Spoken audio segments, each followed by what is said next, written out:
All right, guys, welcome back to the Kaleidospoke podcast with your host, Aaron, and the wonderful Richie Rich. Given that it's the month of February and it's the month of love, we'll continue with our subjects surrounding relationships. And of course, as two almost semi-intelligent guys, you know, we struggle around these subjects. So we've got two wonderful other hosts, co-hosts to join us. So we have Rumbi and Leo, and they have their own podcast called the Tea Ladies Podcast. So ladies, welcome. Hi. Hello. Hey. Oh, thank you so much for having us on. I've been really looking forward to this. Yeah. We've been looking forward to having you on, and we really hope it goes well. Richie, Rich, what are you saying, my man? Hello. I want to say a big welcome to our guests. Lovely Hello. Leo and Rumbi. Thank you for coming and joining us. Yeah, thank you for having us. Oh, sorry. Leo has a tea in her hand as well. So, trademark. It's the standard form. Standard form. Richie, I saw you've got red wine with you, though. Indeed, I have. I feel so underprepared, honestly. No, you'll be great. You got the tea. You've got your whole trademark going on. That's exactly how we want you. It's great. I mean, Rumbi would tell you that in the beginning we did used to do a lot of wine. Not a lot, but like every episode was like have at least a glass of wine, you know, just to get the ball rolling. Yeah. Get the creative juices flowing. Exactly. Yeah. Literally. Yeah. It tends to work out. I think we had one podcast where I don't know, man. I did a whole bottle, and probably you might have done a whole bottle. I love that. And I just remember finishing it thinking, what the hell did I just say? They're the best ones, honestly. Yeah, definitely. All right, so today we got a couple of subjects that we're going to tackle. They're fun subjects. And given, again, that is the month of Mantax, that's what we call Valentine's Day over here, you know. Mantax. These subjects are kind of to help those that are looking to get into relationships or are in relationships and, you know, could do with the wisdom of four amazing, thoughtful, intelligent people. Mm-hmm. All right, so the first one, you know, I'm pretty sure, Rumbi, you are married. I am. Yes. So you probably are the most qualified on this subject. You would think that, but go on. I mean, I said probably. Leo, I'm not sure about you. If Yeah.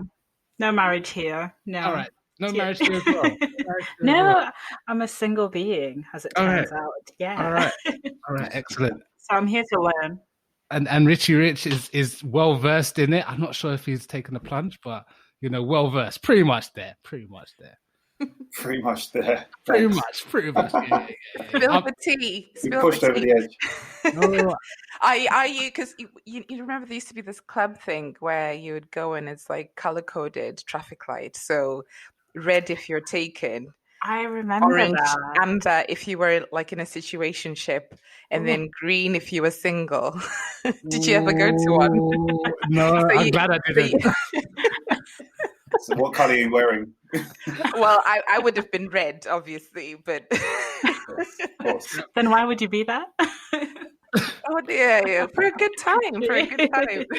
But I think everyone will probably be in amber because how many people are not in situationships? So I don't know. You know, you get to a certain point in life, it's all a bit of a situationship, isn't it? So, you know, for the first thing we'll tackle, we all want successful relationships. Every time we enter one, we're like, we all enter with the idea that actually this is the one that's going to work out. This is the one that's going to kind of bring me the things I want and bring out of me the things that I really believe add value to people. So I'll ask Rumbi first, as the most qualified. What would you say are the 5 top ingredients to like a long-lasting, successful relationship? should I just name all 5? Yeah, go ahead. Okay, so I think the first one, which is probably the most important and obvious one, is communication. Like, it is key in any long-lasting relationship. Second is trust. You've got to have trust. Without it, really, I mean, how long would that relationship last? Then third would be being open-minded, because people are always coming from different cultures, different backgrounds. So you need to be open-minded, be open to listening to the other person. Where am I? Number 4. Mm-hmm. 4 is being generous. Being generous, it could be generous with your time, generous with your money, generous with just generally your gift of being in a relationship. You've got to be able to be generous. And then lastly, I think, is good sex. Is that in order of priority? Or? No, I didn't. Honestly, like, I wrote them down a long time ago, and then I'm just trying to think what I wrote. I'm like, yes. So maybe sex was at the top of the list. So I can't remember when I wrote it. Essentials. Essential. Yeah, it's something that keeps it going, right? It's like, if that starts to falter off, you're like, oh, what's going on with those other 4? Yeah, exactly. Yeah. You're basically roommates at that point. Yeah. Literally. And Leo, what about you? Okay, so I guess I could have gone 2 ways with this one, like listed what it takes to have a long-lasting relationship, because your relationship can actually last forever without you having a good time in it. But then in terms of a healthy, long-lasting relationship where you are doing it on purpose, like making it last long on purpose, I'd say the first one for me is effective communication. So a lot of ours are kind of similar. And I don't know if that's because we're both women or Maybe. or this is all we ever talk about. We do think alike. You'll be surprised. We do think a lot alike. Yeah. So effective communication, because it doesn't matter what you say, it matters what they hear. So it's really good to say stuff the way you want it to be heard, not the way that you're just used to communicating, the way you're used to saying stuff. Commitment, choosing to be there, basically. Like, that's what I see commitment as being, because I find it funny how people will commit decades to a job or something, but they wouldn't make that choice with a relationship. Like, the threshold for giving up in a relationship can be much lower. So yeah, commitment, self-awareness as well. Oh my gosh, so important. I think a lot of people, which is a very natural human thing, really, like, you blame your external circumstances and you blame the other person, without being like, okay, what did I bring to the table? Because I am equally so far from being perfect, without realizing it at all. That's 3. 4 would be seeking to understand. So that's, just actually trying to understand why they think the way they do, or why they want those annoying things that they want, or why they are insistent on certain things, because a lot of that comes from your culture, your background, your everything, really. And then the last one would be knowing what they expect of you and knowing what you expect from them as well. Because it's sometimes you can realize that you're asking the wrong person for something, and it's not that you're crazy, it's not that your standards are too high, but you're going to the wrong person, or you're saying it in the wrong way. Yeah, because the definition of a relationship isn't the same for everyone, really. It's true. It's true. Yeah, it's true. So yeah, I think that's 5. Yeah. No, those were good. It's interesting to see the ones that you are both similar in. I'm quite interested to see if me and Rich are similar, and then between the ladies and the gents, which aren't there, and then maybe that's where the gap is. Do you know what I mean? Yeah. So Rich, so you go first. I'm happy to go first. I actually listening to you both, I actually changed one of mine because you can't do that. No, I'll tell you what I changed it from and to. So I'll be transparent, but I was already like, oh, I don't know, this might sound a bit selfish, but it's not. It's good. It's good. It's good. Yeah. It's good. So I think the first one, and this is the most important in my mind, is dedication. I think if you're truly dedicated to somebody, then everything else is something you can work out over time.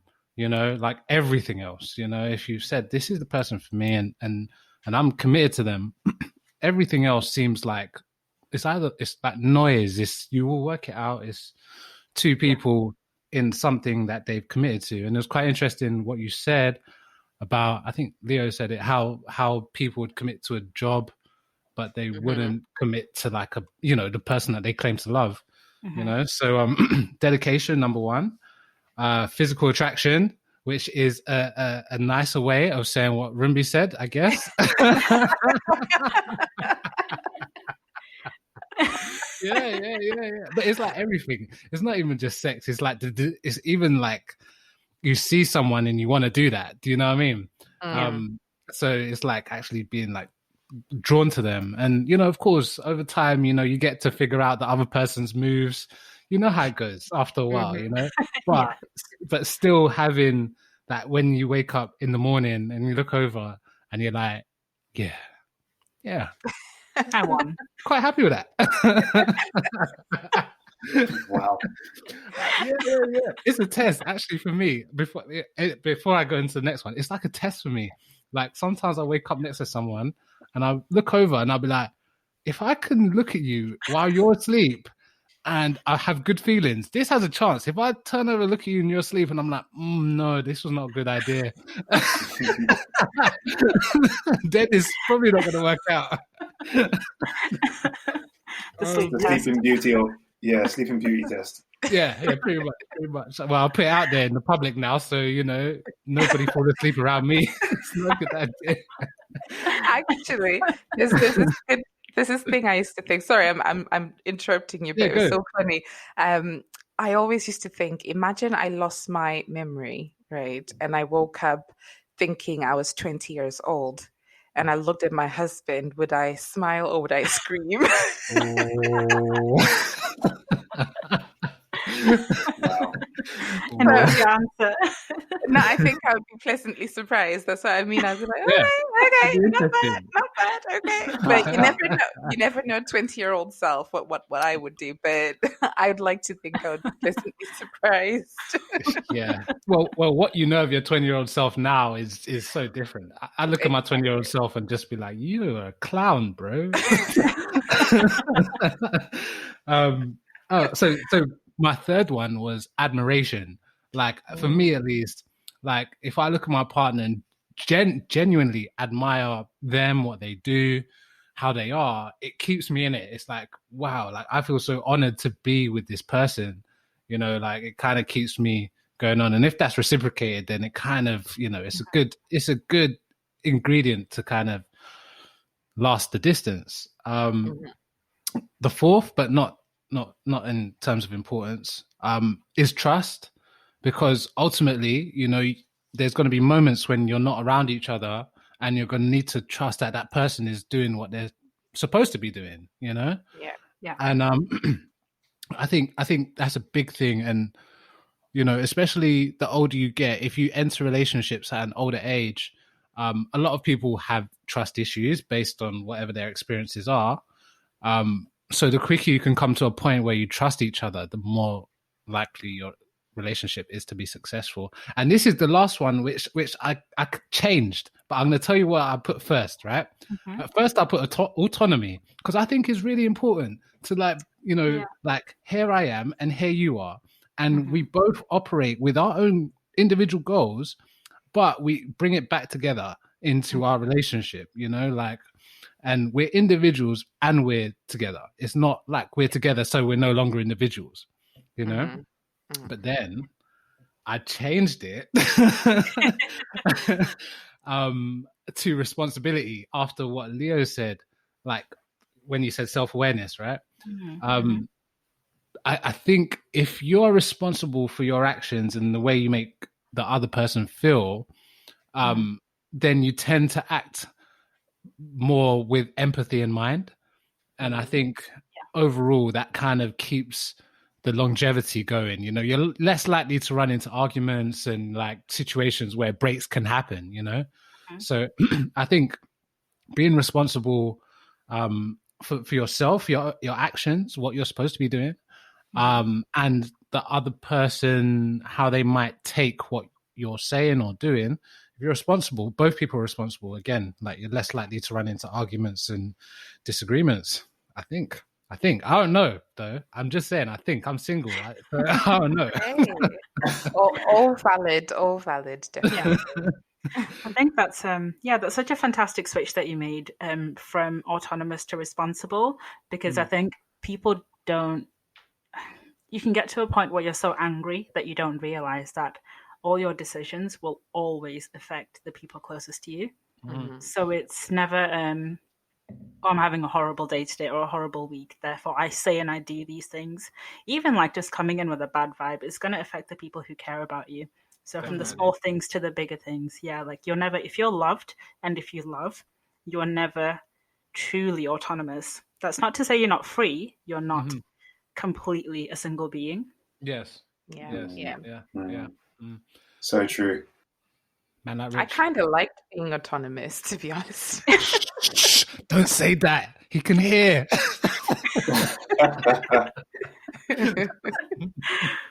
Independent women, stand up. I will get into it another day.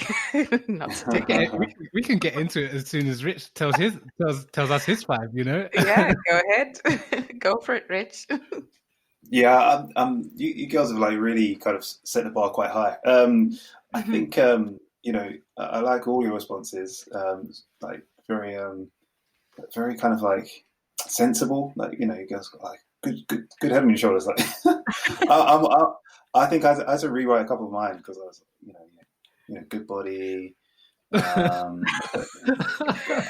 maybe I read the question wrong. I was like, good ingredients to, you know, top 5 ingredients to a good girl, like, or good. Yeah, no, it said long lasting relationship. It said it in our long lasting woman. No, I'm joking. Okay, right. So yeah, it's all pretty similar, right? So my one of mine is inspiring. So similar to your one, Aaron, when you said like admiration.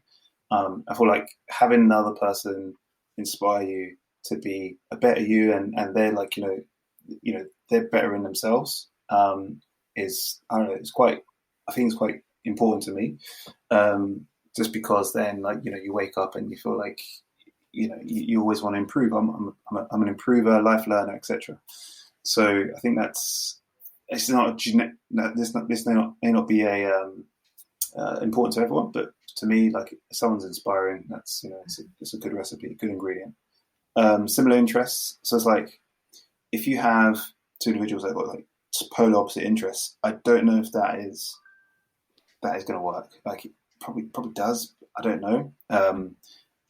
But yeah, I think if you share similar interests, if you both are active and you both like cooking, or you both like, you know, travel, etc., naturally, I guess that stuff should bring you close and in a relationship in the first place.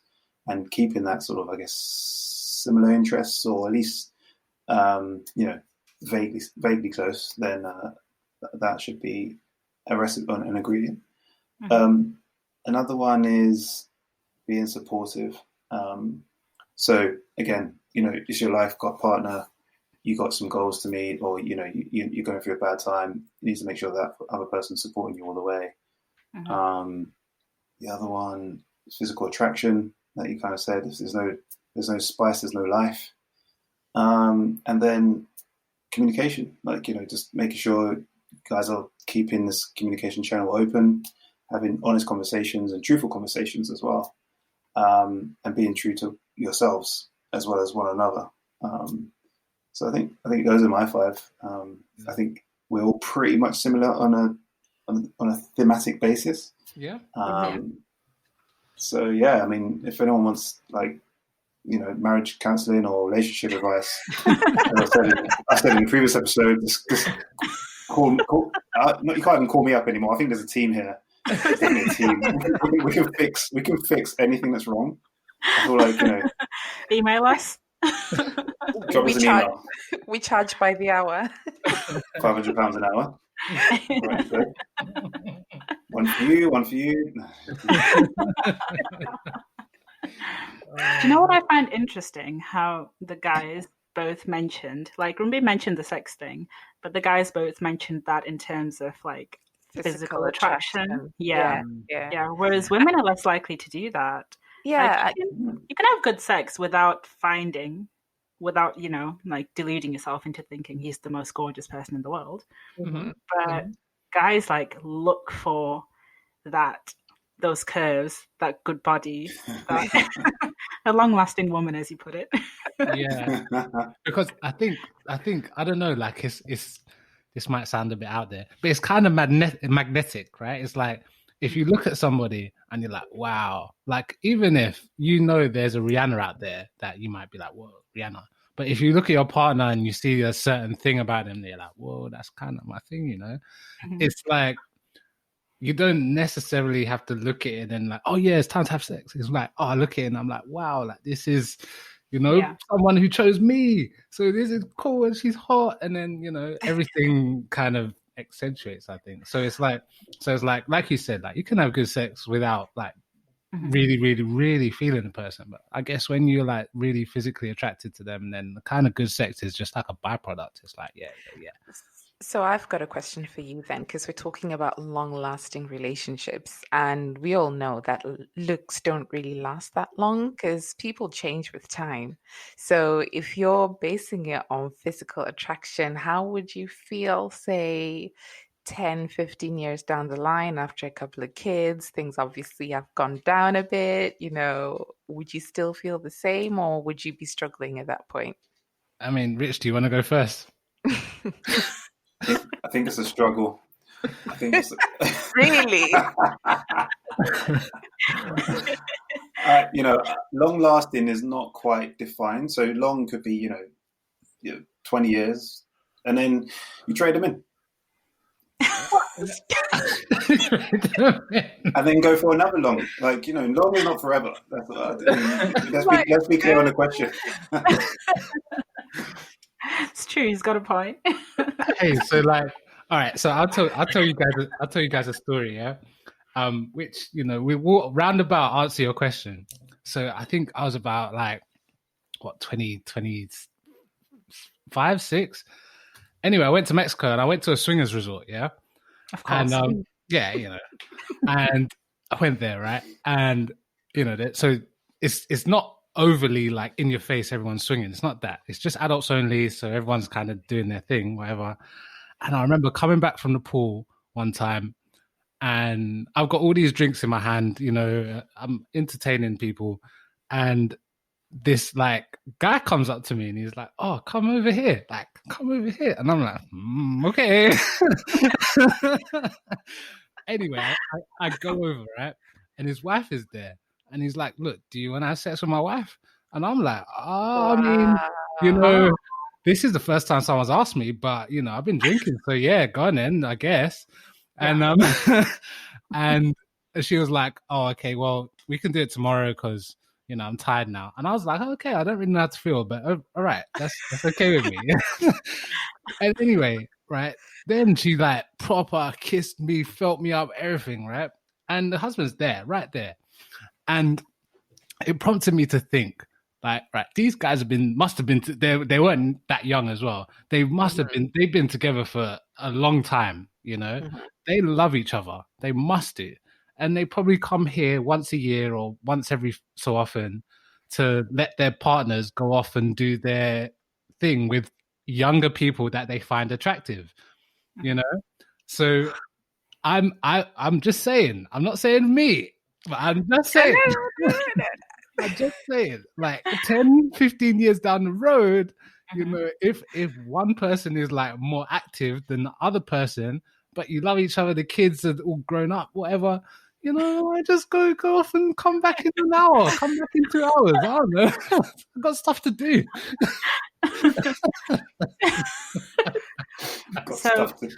Do you know what? this is why I say that you need to know what you're looking for in a relationship, because Mhm. stuff like that can be like the biggest betrayal to some people. Yeah. Whereas if you'd have really thought about it before you got married, you'd have been like, you know what?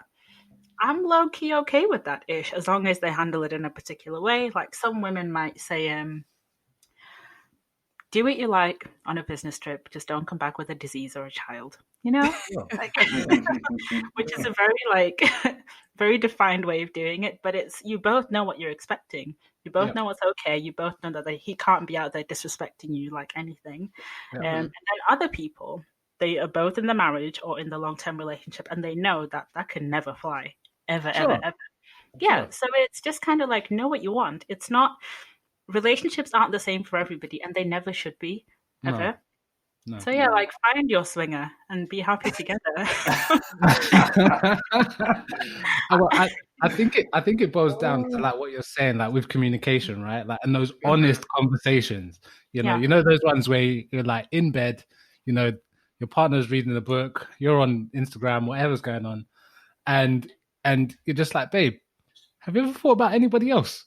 You know, like, and then they say yeah all the time, and then you want to do something about that. I think that usually comes out when you say, "Ooh, what's your fantasy?" And then that's when it comes out like, "Ooh, I thought about swinging, maybe a gangbang. Who knows?" Man, it's all in that communication and trust. Yeah. But no, I agree with the whole idea of spicing things up.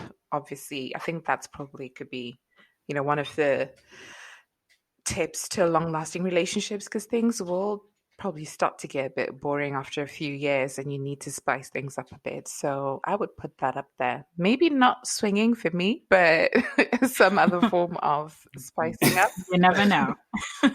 Give it 10 years. Life is wild, man. Life is wild. And I come back, I saw some shit, man. Seriously. I was like, what? Like, people get up to this after 10 years? I need to get to 10 years.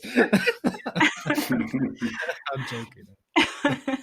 Oh, you're a bit quiet there, Rich. You're a bit quiet. I'm just letting a man tell his story. That's all. Oh, okay. I was not there. I have not, no, yeah, you were. Yeah. Are you distancing yourself away from that situation, like you were not there? I was probably just in my home, minding my own business. He does. You know what? He does it all the time. He's like, it's like he's not even my friend. He's always just distancing himself from my adventures. Rightly so.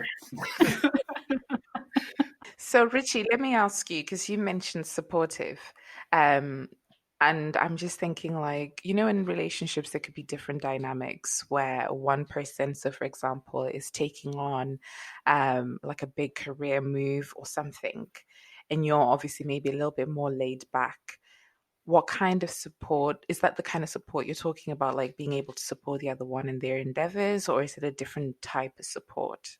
Yeah, so I think in the way of supportive, I think it's, if there is a career move to be made, you need to have a conversation about it, and the other person should be supporting you in that. So whatever the other person's looking to do, if they want to go somewhere or if they want to try something, it's about being that support partner, being that confidant in a way, and saying, hey, this is what I want to do, and we might need to pick up and go, or we might need to make certain consequences, or of this move or this desire I want. And I think it's about having a conversation, having that support partner, that person that you could turn to, and you're there, you're with them every day, right? So if you can't talk to them and they can't support you in what you want to do, whatever that endeavor is, then you're in a difficult situation, right? It's who else is going to support you? I mean, you can support yourself, but then it goes to you're just fully autonomous and you're just doing your own thing. Mm-hmm. So I think just definitely having that sort of that person who can support you in anything that you do. And there needs to be a compromise, right? It's like you can't be all one side, but if it's for the better of that person and it's not to the detriment of the family or you, then yeah, like hell yeah, support that person. That's great. I love that. I think sometimes, like, sometimes our ego kind of draws us into these like little battles that we have with each other in a relationship. Do you know what I mean? But then, like, constantly reminding yourself, we're actually on the same team. Like, we're all trying. We want this to work. You know, like, so sometimes, I guess if one person has to, you know, be the supporting act for one situation, then it should be communicated that the other person and demonstrated that the other person can be a supporting act for that person as well. You know, I think everything needs to balance in the end. I'm all about balance. Everything has to like balance, you know? Yeah, I like that point. Like, if you win, then we all win. So I think like it's having that mentality that whatever the other person does, and if they succeed in it, then it's going to benefit the both of you. And just having that ability to just support and understand where they're coming from and what they're trying to do, it really does help, you know, sort of like just flourish the relationship. Yeah. Supporting someone is a gift in a way, right? You're gifting someone, like you can relish in their sort of victory in a way. It's great. Yeah, Exactly. yeah. And besides, I want to thank my wife, you know, when they win an award. Yeah. First thing you have to say. From a selfish point of view, I need that thanks. Thank you. when he's standing up accepting his Oscars for his Oscar nominated film, you know, my wife, Rumbi, come up here, come up. Exactly. Yeah. Or basically just don't turn up and I'll go and get it for you, and I'll be like, I'm taking this on behalf of my husband. Thank you. Thank you. This has already happened in your head, hasn't it? It has. Yeah, it has. Yes. All right. Yeah. So how about we move on to our second subject? And our second subject is still, you know, pretty much, it's probably just a kind of continuation of what we're already talking about. But it focuses a little bit more on expectations and knowing when you're expecting too much of a person.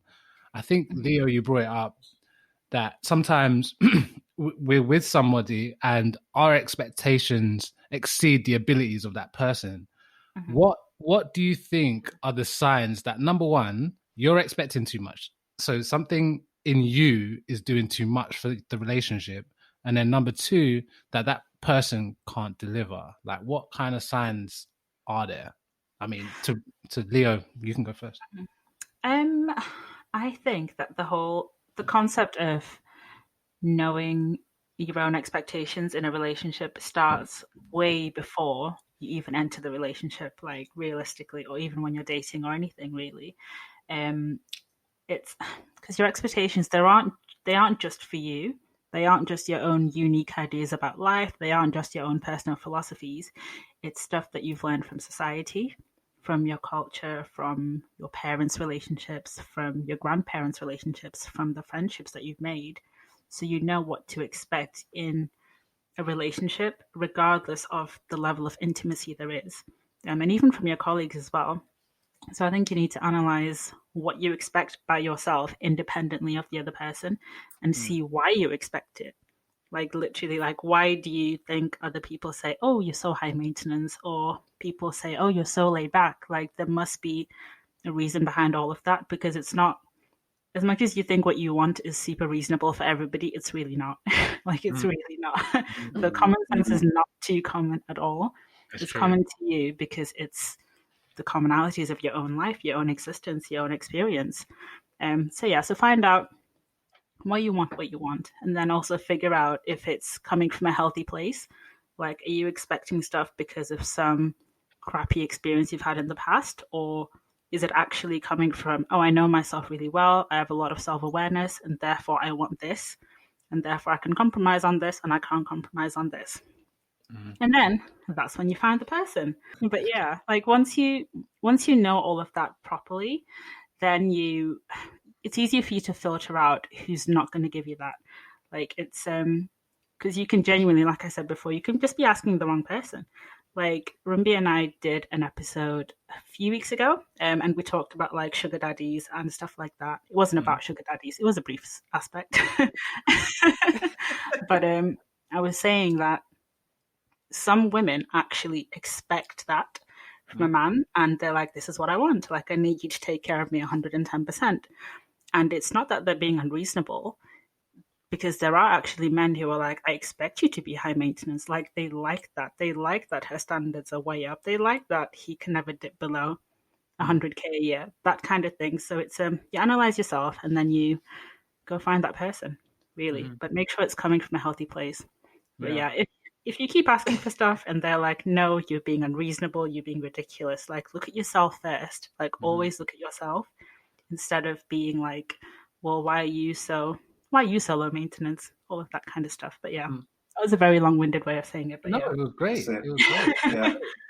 Look at yourself first. If your missus is asking you for, Louis Vuitton bag every month, look at yourself first and say, like, why are you saying no? Right? Why are you saying no to her? Ask yourself why you chose her. That's on you. True. I bet that time when you brought that Louis Vuitton bag on the first date, you never thought that she'd ask for another one.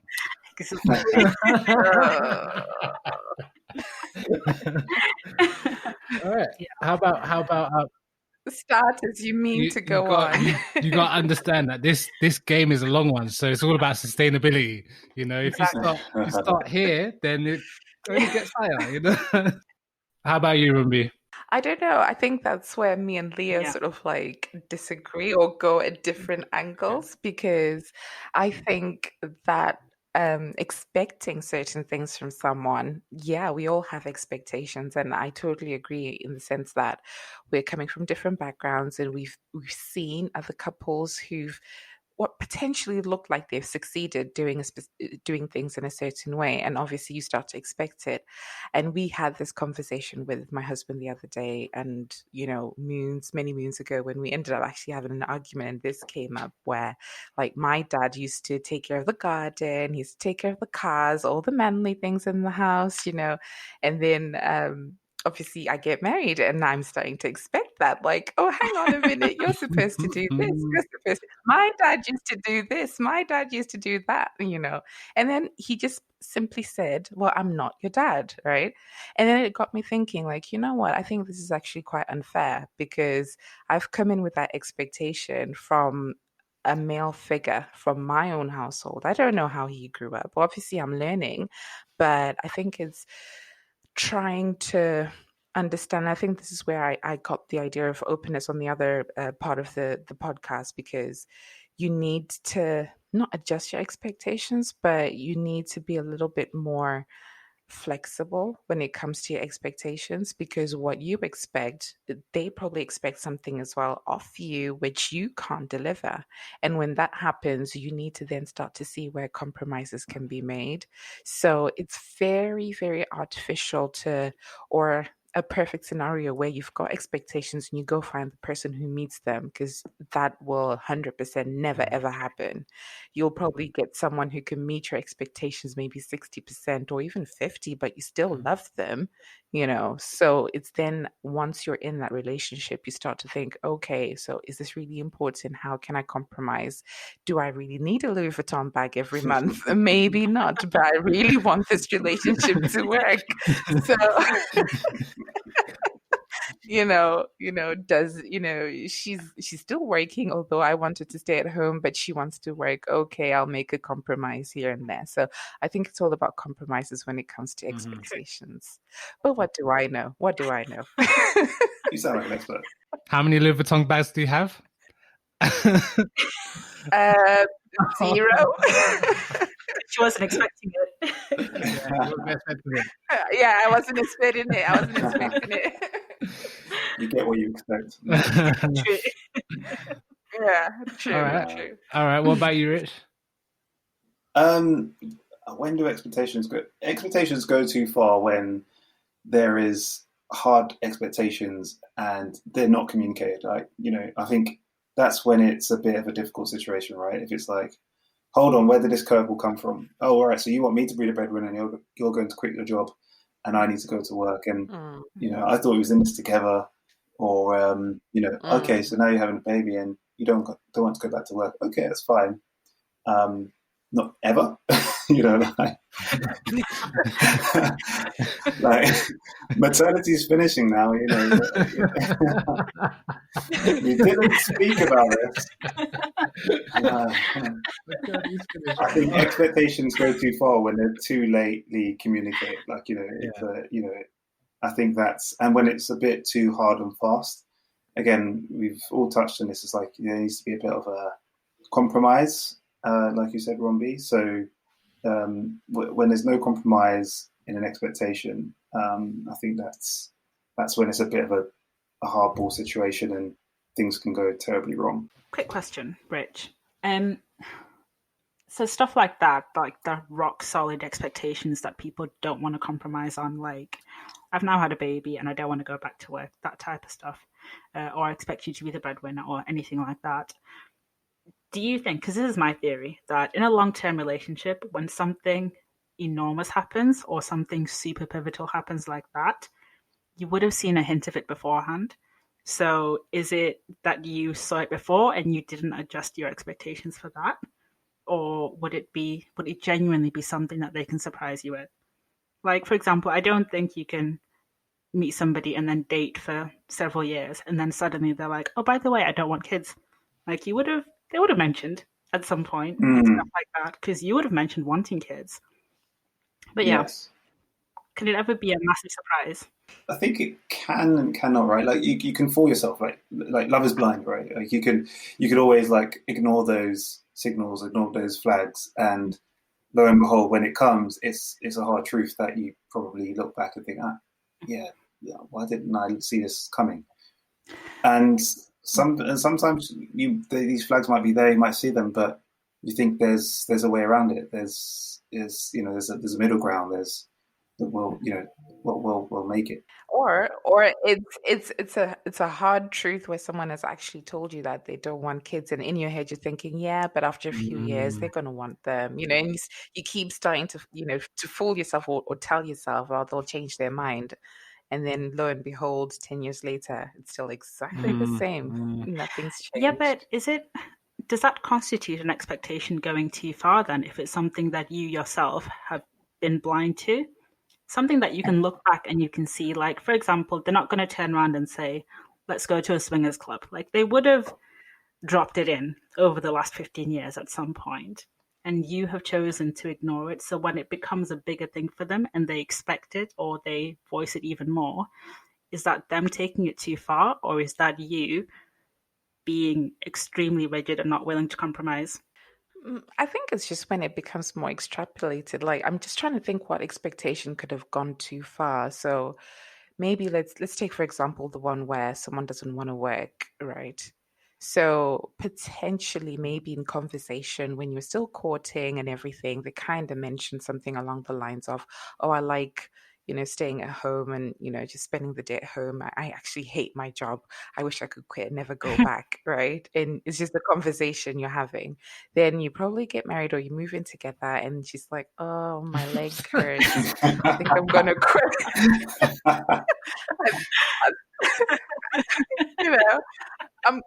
I'm gonna go on sick leave for a month, and then a month becomes 2, it becomes 3, and before you know it, it's 3 years, someone's still on the dole, So I think that's my definition of taking it too far, where someone's expecting a certain thing and it starts off as something small, but then the demands keep getting bigger and bigger and bigger as time goes on, and then by that point it's too far. I think also, in answer to Leo's question, I think the responsibility is on the person who's making this expectation, right? Rather than the responsibility on the person to understand that this person is hinting, oh yeah, I kind of want to do this. Rather than hinting, that person should come out and say, boom, like as soon as I feel this is what I'm saying. What do you say? Because then it gives the other person a chance to respond. Do you know what I mean? Before it gets to a point where, like they're both in this kind of limbo where they kind of understand, but no one's saying it, because at that point, then it's in the dark place. Do you know what I mean? If you voice it at that point, it's always, not always, but it's likely to, go a little bit left. Let's be honest. I think a lot of women expect men to read their minds. Oh, yeah. And so like these expectations could be like these expectations could just not be said at all. That's true. How can you not read my mind after so many years of knowing me? You need to know what I'm thinking. We missed that class as we was learning how to manage our finances and live life like everybody else. You know, we missed the woman mind reading class. Sorry. The education system is going downhill, clearly. This country got it all backwards. No,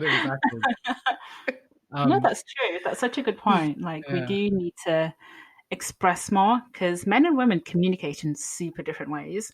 so Like, different. we'll pad it with like several anecdotes and this is why I feel the way I feel and all of that kind of stuff.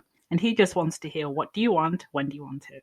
So I can just Literally. I think I was watching an episode of Judge Judy one day, right? And she said some shit about men. This was when I had nothing to do. And she said some shit. She's got this wooden table in front of her, and she knocks it, and she says, look, this is wood. Men understand that this is wood. You know, if you want them to read minds, you're asking way too much. You know, like, here's a wheel. If you turn it this way, it goes that way. Men understand that.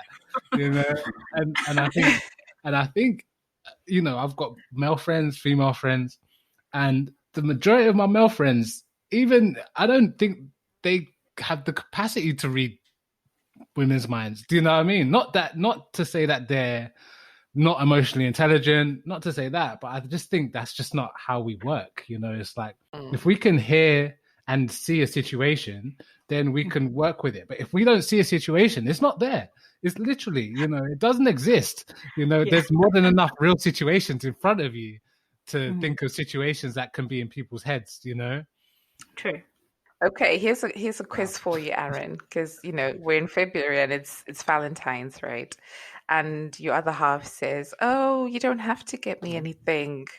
What are you gonna do?" Now, at that point, I'm gonna question how much I want to be entertained by this scenario. And if I want to be highly entertained by this scenario, I won't get her anything. But if I know that actually she's really good, I love her, you know, I know she's just saying this because it's a test. I know that I'm not a clown, you know. It's like if I really feel that, yeah, she's really good to me. Actually, it doesn't matter if she doesn't want me to get her anything. I want to get it, so I'll get it. But if she's been annoying me for the past week or so, I might just be like, you know what, I want to be entertained. I'm not getting you anything. And then and then when she brings it up and says, oh, you know, like, how come you didn't get me anything? I'll say, you said I shouldn't. You said I didn't have to. You know, I was so busy. I was so busy managing the house and doing all my responsible things, and you know, going to work for you, babe. Obviously, blah blah blah. But that's the point when it comes to expectations, that, you know, if we're saying that you can't read women's minds, it's something similar to as simple as don't get me anything, whereas they actually do want you to get them something. Same thing with anything else around the house, or how you guys are going to deal with finances or anything. There's always going to be that reverse psychology that goes on. And obviously, if you know your person, you know what they're like and what they're actually trying to tell you. But that comes with time, I suppose. But it's trying to read in between the lines sometimes when it comes to those slight expectations or unspoken expectations. I think you said something that it comes with time where you read less between the lines because you're more comfortable with communicating with each other. You know, and you could even end up joking about things like that. Do you know what I mean? It's like, you better get me something. And it turns into like, oh yeah, okay, I know I will, because you know this is us, you know. And I think over time, if you're really dedicated to it, you realize you're on the same side, so you end up doing these things, you know. I think early stages, this reverse psychology game goes on for a little while. Do you know what I mean? You have to, it was, you know, you're feeling them out. You want to see what they'll do, like autonomously, you know. And you know, there'll be times where it backfires, and I guess in those early stages, you're deciding whether or not you want to be with that person. So I guess you're testing them, you know, and if it does work out over time, then you both get more comfortable just communicating everything, you know. I think an expectation, what you're going too far in an expectation when you're fundamentally changing somebody to a point where they're unrecognizable. Do you know what I mean? It's like you fell in love with this person and you've kind of like saying, "Oh, do this, do that, do this, do that, do this, do that." And then you might, while they're not doing anything, you might look at them and actually like, I don't know if I really am still for this person but you did that. Your own expectations, hindered this relationship, and I think that's a point where it's gone too far. Do you know what I mean? And you probably have to pull that back in. And I think another thing with expectations, and this is why I keep my expectations very, very, very, very low, because actually, every time you make an expectation of somebody, you should ask yourself, am I willing to do the very thing that I'm asking for? Exactly. Like if I'm saying yes, I want them to do X, Y, Z, and I'm not prepared to do X, Y, Z. What gives me the right to ask that? I think you're in dangerous territories, and I think, like you said, Leo, like you got to ask yourself, where did this come from? What influenced me to think that I can get away with this? I mean, I was reading something as well. Sometimes a lot of our expectations come from society, and especially nowadays, social media. And I think it, I don't know if I'm wrong in saying this, but I think, it kind of affects women a bit more than men. As to, you might be on social media and you see a couple or you see your friends and they got their wedding pictures and it's like, wow. And you're like, oh my day. And they just bought their first house and you're like, oh my day. And you see their baby and it's like, oh, the baby's got a suit. Oh no, my God, the baby got a suit. And when you're getting a baby, love, what's going on? And and I was reading something and I think I sent it to you, Rich. Let me see what it says.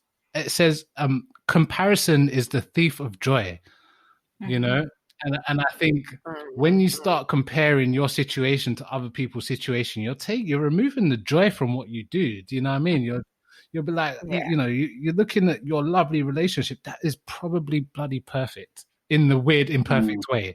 There's no issues here. And then you go on Instagram and you see someone getting married. You guys aren't there yet. It's okay. You'll get there. Don't worry. But you look at their wedding and you just start thinking, oh man, I'm gonna rush my thing, ruin my thing, to try and get there because you're comparing too much. I think that tends it affects both women and men, but I think that those comparisons are in different ways. Yeah.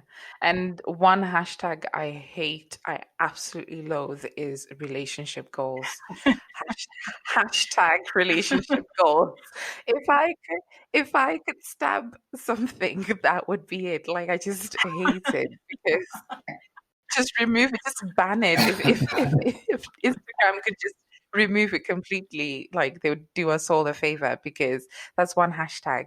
If you type that in, the amount of images that show up, so elaborate engagements and all that kind of stuff, and those stories that they're telling you how they fell in love and all that kind of stuff, and it really does play on people's minds. And it's more of the people who are more vulnerable and are likely or susceptible to just taking all the information in and wanting their lives to be that is where the danger comes in.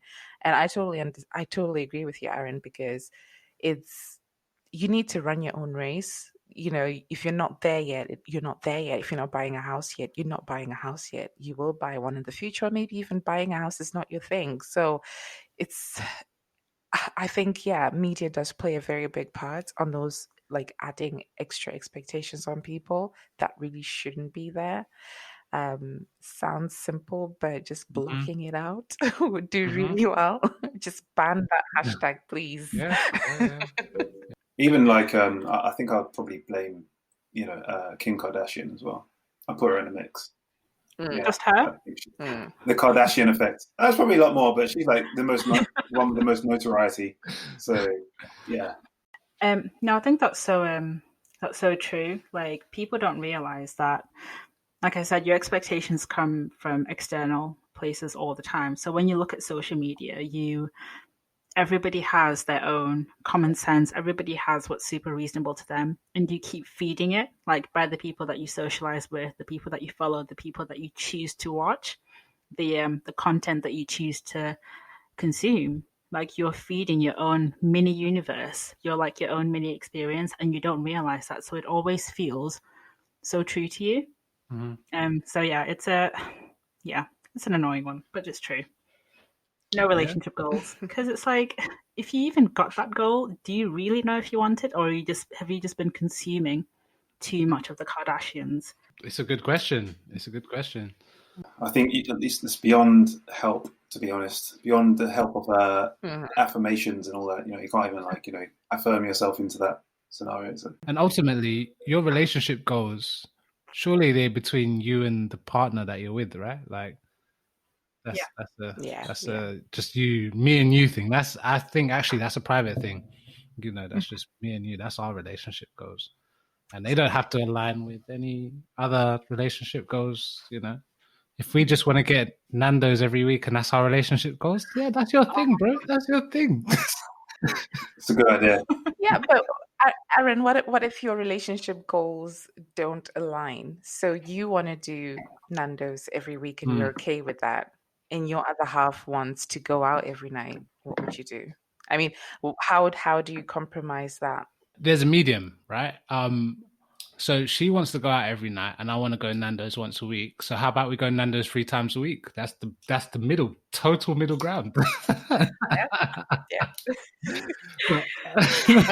But honestly, like I think everything is a negotiation.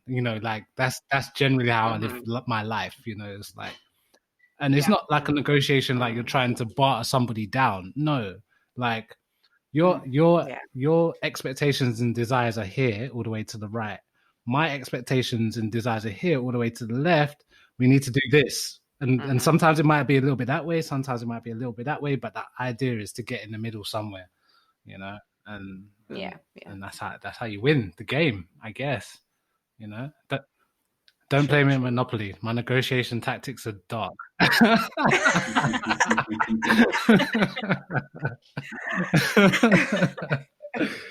All right. So this is the last part of the podcast. And given again that we're in February, there's this little section where I'm gonna pose 3 scenarios to you guys, and you're gonna tell me what you do in these scenarios, right? They're all revolved around Valentine's Day. How about I start with Leo, then Rumbi, then Rich. I'll see if we can do this again. No. We did this last time. It went wrong. All right. Given that you guys are the guests, we can do it with you guys. And it will be interesting. We'll bounce off you anyway, so it's fine. All right. Okay, so scenario number 1. Leo first. All right, so this is early dating stage, yeah? You've been seeing this, guys, early dating stage. And you go out on Valentine's Day. The date is great. He pays for it all. You go to your favorite restaurant. And at the end of the night, he says, how about you spend the night with me? What do you say to that? It's early dating stage, by the way. No. Just straight, no. I mean, no. I don't know. Like, it's just not. Thing is, if it's early dating stage, I assume we've been through like a few dates, a couple. Let's say 3rd or 4th, whatever. But he's met me before a couple times, and guys tend to bring that up, jokingly or not, very quickly after they meet you. So I would have expressed it before. It wouldn't be a surprise. It wouldn't be. You might say it jokingly, like, "Oh, go on then." But then I'd be like, no, but that's not surprising. I've said that before. But yeah, I'd just rather. I mean, serial killers are out there, so I want to live. It's true. You're very right. And I'd like you to bear in mind it's Valentine's Day. I mean, okay. The day of love. The day of love. But do I love him though? On date 3? Do I? All right. Yeah. No, I think it's easy because guys express it so early, so it's easier for me to then be like, "Whoa, too early." But yeah, super easy, super chill. Rumbi? I don't know. I mean, on a scale of 1 to 10, how much are we liking this You're guy? probably on about a 7. And the date itself was so good, he's moved up to an 8. Right, okay. So probably by the time we're going for a Valentine's date where he's done all of that, it's probably already happened. So yeah, let's go home. Let's go home. Anyone? Obviously, barring the whole serial killer thing, yeah, you can still go and chill and nothing happens, and then just go back home and Okay. cook. Look, man, I'm sure before Yeah. serial killers become serial killers, I'm sure they have sex, with other people without killing them, It's a good way to die, honestly. I don't know. All right. So we got a hard no from Leo, and Ruby was like, "Yeah, guys, we're already there anyway. We're kind of there." So. All right, Kinda boom. there. All right, so this next scenario, you're seeing a guy for a while. So you've been seeing each other for a while, longer than the first guy, yeah. It's still Valentine's Day. Valentine's Day is coming up, and he tells you the day before, "Look, I've got to work. It's a last minute thing, and I won't be able to make it today." Is this a problem? No, because the only thing that just popped into my head is who else is he taking for Valentine? Oh, trust issues. Ruby, how traumatized are you? No. You know what? No. Listen, okay. After a few years, right? This is my thing. Like, a few weeks before Valentine's, I'm already saying, "Oh, what are we doing for Valentine's?" Right? So I'm already asking about it. So the fact that a work thing comes up, I honestly think it's like, well, hang on, you could have booked the day off, or you could have booked the time off. You could have done a few things to arrange. Now, if this is coming up, either means you don't care about it and you didn't want to spend time with me, or you're spending it with someone else. That's how I would be seeing it. Because, I mean, I'm not very commercial, but it could just be any day. If we're talking about where we're supposed to be together on this particular day, we've been thinking about it for a couple of weeks now, and you're only telling me now that you've got a work thing. Oh, it just came up. It just came up on that day. It just came up. I mean, how important is this thing? Can I come too?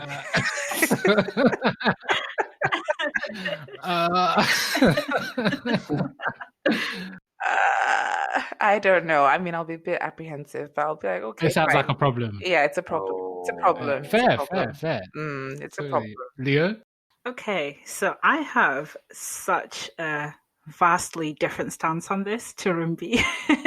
So I don't know, I guess I'm just such a do your work kind of person. Like, I find it attractive when a guy works super hard towards a goal. Now then, if you're working so much that you don't have room for me, that's one thing. But if something comes up randomly, then I'll be like, yeah, go do that. Just like, let me know in advance. Like, if you find out in the morning that you can't make it, let me know in the morning. Don't let it go through the whole day. But yeah, no, I'd be happy with it. Well, I wouldn't be happy with it. I would be accepting of it. I'd be like, do you know what? Let's reschedule. Okay. Yeah, because it's a special day, but do your work, please. Go do it. Work towards what you're working towards. Like, I will still be here tomorrow. I see Rumbi just shaking her head. She's just like, oh. I know. She would never agree with me. Girl, you are inviting T-shirt, Tasha, T-shirt, Daniqua. Everyone is coming. Honestly, doing the rounds, there'll be loads of work things. Oh, no. No, the guy had to go to work. He was literally, he's this is in good faith. He's gone to work, So the last scenario, so you've been talking with this guy for a while, right? But you haven't met him, but you've been talking, one of them Hinge ones, something like that. And but your first date is actually on Valentine's Day, right? He takes you to this great place, your favorite place that you want to go. It goes really well. But at the end of the day, he says, I can only afford half of this. Is this a deal breaker? In terms of a second date? I guess, yeah. Well, in terms of me walking out right there and then? I think more second date. No, I wouldn't walk out. No, that's rude. No. That's rude. No, is it a deal breaker? I guess. now I've been in this situation before because I'm quite strong on the more traditional model, like in the very, very beginning. So like I would prefer a guy pays for the first date, like 99% of the time. But I've been on a date where I paid half, and I mean, you do that thing where you offer to pay half, and then it's like, oh, if you take it, I'm never seeing you again. Mhm. And he took it. Yeah, so he took it, but then I was like, yeah, but I kind of like you. But I'm not gonna lie, it did make a dent. Like it made the impression was too lasting. Like I wanted to see him again, but it was still like, oh, it's probably not for me. But yeah, it's, I don't know. It's, I would probably go for a second date, but I can't tell any lies. It would make a bigger impact than he realizes. I mean, first date, like you've planned it, you know where we're going. Come on, It's come on. Valentine's as well, you know. Exactly. Like, imagine I got dressed up for this. Can you imagine? Wow. Can you imagine you had to pay for your own food? It's ridiculous. It's ridiculous. Ridiculous. I think I left my house to come and buy food. I have food at home. Yeah. I never thought of it like that. How about you, Ruby? No, again, it's different from Leah. Why are we so different in this? This is like ridiculous. This one, No, I'll be all right with it. I mean, like you're saying, this is the very first day, the very first time we're meeting. It just so happens it's on Valentine's Day, but he's taken the time to take me to my favorite place, so which I'm assuming is quite expensive. So, I mean, my rule is just, go with enough money to pay for the full meal for the situation where he can't pay or something happens. And if it's a case of he's just asking to just go halfsies, then yeah, by all means, I'll pay for myself. It's all right. I'm not sure about it being a deal breaker. Potentially, if they offer or if they ask for you to pay, probably means it's not been a good date for them. I think it's an indication to say you're probably not going to see them again. So potentially, it's not a deal breaker, but potentially I'm probably not going to see them again. Not because they asked me to pay half. It just means, well, you don't like me enough to pay for the full meal. Are you saying you would not see them again because you're anticipating that they don't want to see you again because they didn't pay for the whole thing? Right. Yeah. Right. Yeah. I feel the same thing with that, right? Like I think on the first date, like the guy should pay like the whole thing. But if the woman is really, really insistent that she pays half, then I don't think she wants to see you again, man. I think that's game over.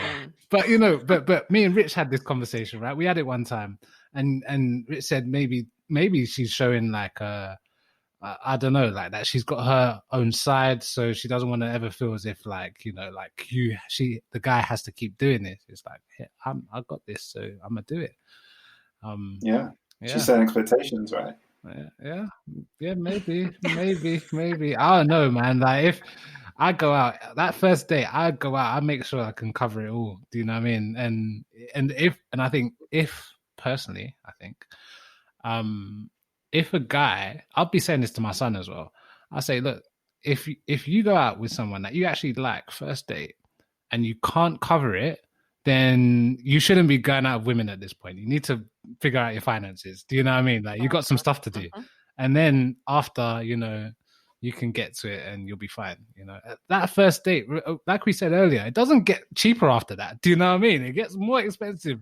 First is first date, and then is move in, and then is buy house, then is buy wedding. This £40 turns into 300 grand real quick. Do you know what I mean? So you better have it. You better have it, bro. And just stay in your financial lane. I mean, if it means you can only afford, a coffee, let it be a coffee on Valentine's Day. I mean, there's no harm in that. Don't break the bank trying to impress someone. Yeah. So I think that's more refreshing for me, to be honest. You just go for drinks. That's fine. If you can afford that, that's good with me. Yeah. Just pick up a rose on the way from Hyde Park. That's so cute. Yes. Yeah. go for a long walk, like 5 hours, so you don't. I'd be hella hungry after. Oh, look at the time! You have to go home. Wow. And then you'll have the audacity to ask her to come over after a 5-hour walk. Can you imagine? She had food at her house. You brought her out of her house when she could have just stayed there. Exactly. And how dare you? How dare you, man? You know? How dare you? The worst thing is, I hope, and I know there will be, I hope there aren't guys out there doing that. I don't know if Corona will allow it, but Corona doesn't matter for this. I hope there's guys on Valentine's Day this year that aren't, trying to pull them stunts, man. Like going to walk for 5 hours and then like, oh yeah, can I come back to yours, bro? No. Ladies, don't let it happen. Yeah, that's risky business. That's risky business. You could have the Corona. Literally. Yeah, oh, whoa, didn't even go there, but yeah. All right. So look, guys, we've been going for like an hour and 15 minutes, which is great. This just flew by for me. I don't know how it felt for you guys. It was great. Yeah. Such a nice chat. We love relationship topics. Mm-hmm. We can tell. And you guys are funny. Really? Yeah. It's great. It's great. Okay, quickly before we head off, where can everybody find you?